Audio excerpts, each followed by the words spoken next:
طبعا الناس مستغربه ومتخيله ان احنا بنصور في جيم، بس الكلام ده مش مظبوط. احنا بنصور في اول واكبر منتجع رياضي في مصر وفي شمال افريقيا كلها. احنا النهارده في اكوا فيستا.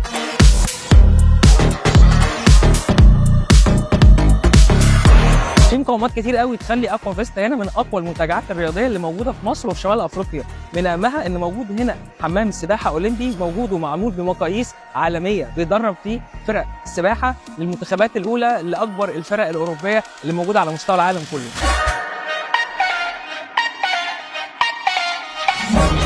الجيم هنا يعتبر اكبر جيم على مستوى فنادق مصر كلها، مجهز بافضل الاجهزه العالميه، وكمان بيكون معاك اثناء التمرين بيرسونال ترينر عشان يساعدك لو احتجت اي حاجه.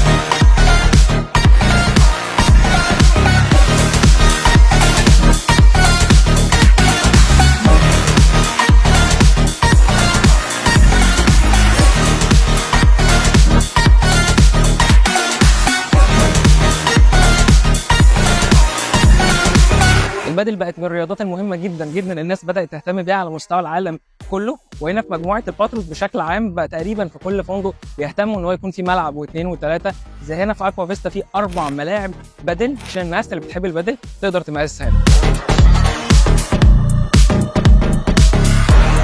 طبعا الرياضه تكمل، فهنا موجود تراك، هي من الفنادق القليله قوي اللي موجود فيها تراك، والتراك ممكن تستخدمه سواء للجري او كمان العجل داخل الفندق.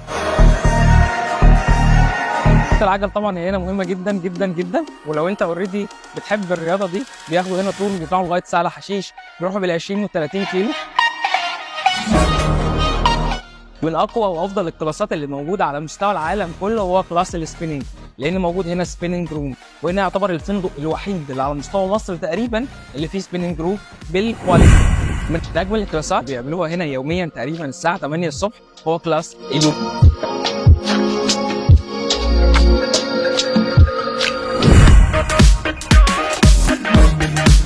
عايزين نشجع فكره السياحه مع الرياضه، فهنا موفر لك كل السبل اللي تساعدك ان انت تمارس رياضه وتكون مبسوط، ومش بس مبسوط بالرياضه، لا انت مبسوط كمان ان انت في ريزورت كبير حلو بيقدم لك كل اللي انت عايزه كاستجمام وهدوء وروقان ومستوى برده كويس.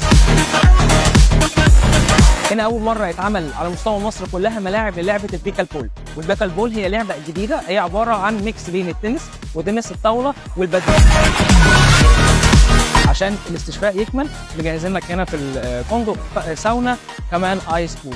فكره الساونا والايس بول ان هو بيساعدك انك تريكفر عضلاتك بشكل اسرع واحسن على طول عشان تقدر تكمل البرنامج التدريبي بتاعك. الفندق هنا بيشجع فكره السياحه الرياضيه، وعشان الفكره تكمل فكان في شراكه قويه جدا جدا الفندق قدر يعملها مع شركه ابولو سبورتس. شركه ابولو سبورت هي شركه اوريدي سويديه موجوده هنا مع الفندق من 5 سنين تقريبا من وقت الافتتاح. الفكره باختصار ان هي بتشجع السياحه الرياضيه وتسويق النوع ده من السياحه في السويد وفنلندا وفي الدول المجاوره ليها. طيب الموضوع بيتم ازاي باختصار ان انت دلوقتي هبدا اسوق ان انت راجل دلوقتي جاي عايز تعمل سياحه، وراجل في نفس الوقت عايز تعمل زي تهتم بجسمك بزياده شويتين وتلعب رياضه. احنا بنعمل لك معسكر زي معسكر مغلق لمده اسبوع لمده 10 ايام، وهيجي هنا اوريدي الفندق هيكون معاك مدربين محترفين جدا جدا جدا، وفي نفس الوقت هتستمتع بالريزورت وتستمتع بالجو الحلو اللي موجود هنا وكل الخدمات دي، وهيكون عندك اهداف محدده انت عايز توصلها في خلال 10 ايام، وعلى اساسها بيعمل لك بروجرام من اول الساعه 8 الصبح لغايه بالليل تتدرب فيه مرتين 3 4 على الاقل في اليوم مع مدربين محترفين جدا. الفكره طبعا عبقريه وقويه جدا وعامله شراكه ناجحه جدا جدا. ومن هنا انا احب اقول ان احنا عايزين نتوسع في الفكره دي، ان احنا اوريدي كمصريين وهي بلدنا في الاول وفي الاخر نقدر نتوسع في الفكره دي، سواء احنا انديه جيمات